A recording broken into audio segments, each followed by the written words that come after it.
Hi friends, அனைவருக்கும் வணக்கம். இன்றைக்கி என்ன பதிவு அப்படின்னு பார்த்தீங்கன்னா, சிவன்மலை முருகன் கோவில் அதை பற்றி தான் நம்ம இந்த வீடியோவில் பார்க்க போகிறோம். வாங்க வீடியோக்குள்ளே போகலாம்.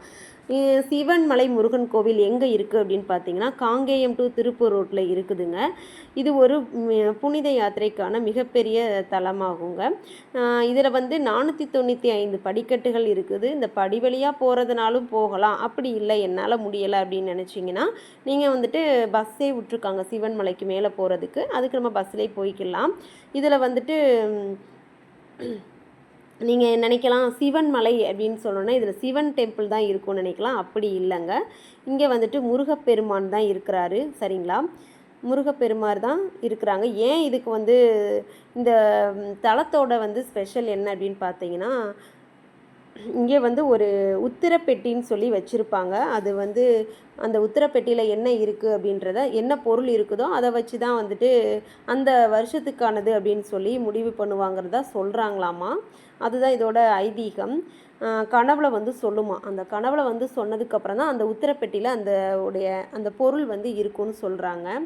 எந்த பொருள் சொல்கிறாங்களோ கனவில், அந்த பொருள் அந்த உத்தரவு பெட்டியாமா. அந்த உத்தரவு பெட்டியில் இருக்கும் அப்படின்றதும் இருக்குதுன்னு மாம்சு சொன்னாங்க. அங்கே ஒரு பெட்டி இருக்கும், அது உத்தரவு பெட்டின்னு சொன்னாங்க அப்படின்னு சொல்லி என்கிட்ட சொன்னாங்க. அப்புறம் நானும் சர்ச் பண்ணி பார்க்கும்போது இந்த மாதிரி ஒரு விசேஷமான தலம்.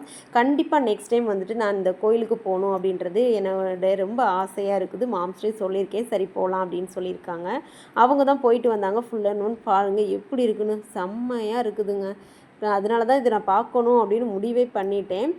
இங்கே பார்வதி தேவியும் அகஸ்தியரும் சிவனுக்காக தவம் செய்த இடம் அப்படின்றதும் சொல்கிறாங்களாம். முருகன் வள்ளி இருக்கிற இதுதான், அந்த மலையில் முருகர் வள்ளியும் இருக்கிறாங்க, குடிகொண்டு இருக்கிறாங்க அப்படின்றது அப்படின்னும் வரலாறு சொல்லுது. அப்புறம் பார்த்திங்கன்னா சிவன் மலை ஃபஸ்ட்டு சிவாமலை அப்படின்னு இருந்துச்சு. அதுக்கப்புறம் தான் இது சிவன் மலையாக மாறுச்சு.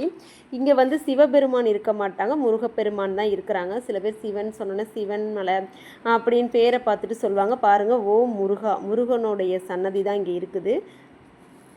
அப்புறம் பார்த்திங்கன்னா இங்கே தினமும் 100 பேருக்கு அன்னதானம் போடுறதா சொன்னாங்க. அன்னதானம் நடைபெறுது. நீங்களும் போகிறதா இருந்துச்சு அப்படின்னா கண்டிப்பாக போயிட்டு வாங்க. காங்கேயம் டு திருப்பூர் ரோட்டில் இருக்குது நண்பர்களே. இது கிபி 10ஆம் நூற்றாண்டு சோழர் காலத்தில் கட்டப்பட்டது. சரிங்களா, நான் இதோட வரலாறு ஃபுல்லுமே ஓரளவுக்கு படித்தேன். அதில் தான் எனக்கு தெரிஞ்சது இது கிபி 10ஆம் நூற்றாண்டு சோழர்கள் காலத்தில் கட்டப்பட்டது. அப்புறம் இதில் 495 படிகள் இருக்குது. நிறைய தல வரலாறு இருக்குது நண்பர்களே. கண்டிப்பாக நீங்கள் வாய்ப்பு கிடச்சிது அப்படின்னா போயிட்டு வாங்க. அப்புறம் கோசாலைன்னு சொல்லிட்டு ஒரு இடமும் இருக்குது இதில். அதில் மாடுகள்லாம் கட்டி போட்டுப்பாங்க. அகத்திக்கீரை இந்த மாதிரி கொடுக்குறவங்க கொடுக்கலாம் அப்படின்னு சொல்லி ஒரு இடமும் அதில் இருக்குது. அப்புறம் பார்த்திங்கன்னா அரச மரமும் வேப்ப மரமும் சேர்ந்து இருக்கும். ஒரு விநாயகர் கோவிலும் அங்கே இருக்குது. அதுக்கப்புறம் பார்த்திங்கன்னா தங்க ரதமும் இங்கே ஓடுது. தங்க ரதம் பௌர்ணமி இந்த மாதிரி நல்ல நாட்களில் இங்கே தங்க ரதம் போகும் அப்படின்றதும் சொல்லியிருக்காங்க. ஸோ நீங்கள் தங்க ரதமும் பார்க்கலாம். மிகப்பெரிய டெம்பிளுங்க, 495 படிகள். நினச்சி பாருங்கள், அப்பா எவ்வளோ கஷ்டம். கண்டிப்பாக போயிட்டு வாங்க நண்பர்களே. அப்படியே இல்லைன்னா கூட நீங்கள் பஸ்ஸுலேயும் போகலாம். பஸ்ஸு போகுது, 10 ரூபாய் ஏதோ சார்ஜ் சொன்னாங்க. நீங்கள் போயிட்டு வர்றதா இருந்தால் போயிட்டு வாங்க நண்பர்களே. நீங்கள் பாருங்கள், நீங்களும் இந்த கோயிலுக்கு போயிருக்கீங்க அப்படின்னா நிச்சயமாக கமெண்ட் பண்ணுங்கள்.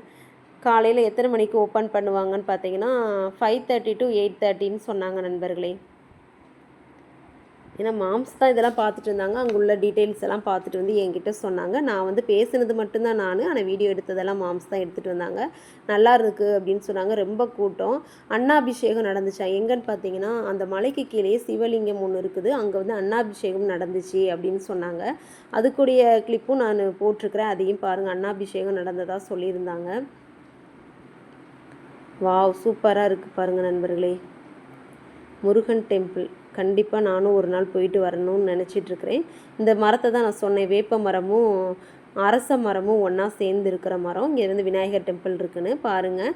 இங்கே தான் அன்னாபிஷேகம் கீழே நடந்துச்சு அப்படின்னு சொன்னாங்க. அந்த அன்னாபிஷேகம் கிளிப்பும் நான் போட்டிருக்கிறேன். ஏன்னா இது அன்னாபிஷேகம் அப்படின்றதுனால தான் கோவிலுக்கு போயிட்டு வந்தாங்க. அந்த வீடியோ தான் நண்பர்களே. இந்த பதிவு பிடிச்சிருந்துச்சு அப்படின்னா லைக் பண்ணுங்கள், ஷேர் பண்ணுங்கள், கமெண்ட் பண்ணுங்கள், மறக்காமல் சப்ஸ்கிரைப் பண்ணுங்கள். நம்ம சேனலில் தொடர்ந்து பார்த்து ஆதரவு கொடுங்க நண்பர்களே. அடுத்தடுத்த வீடியோ உங்களுக்கு கண்டிப்பாக வரும், பாருங்கள். ஓகே, பாய் நண்பர்களே.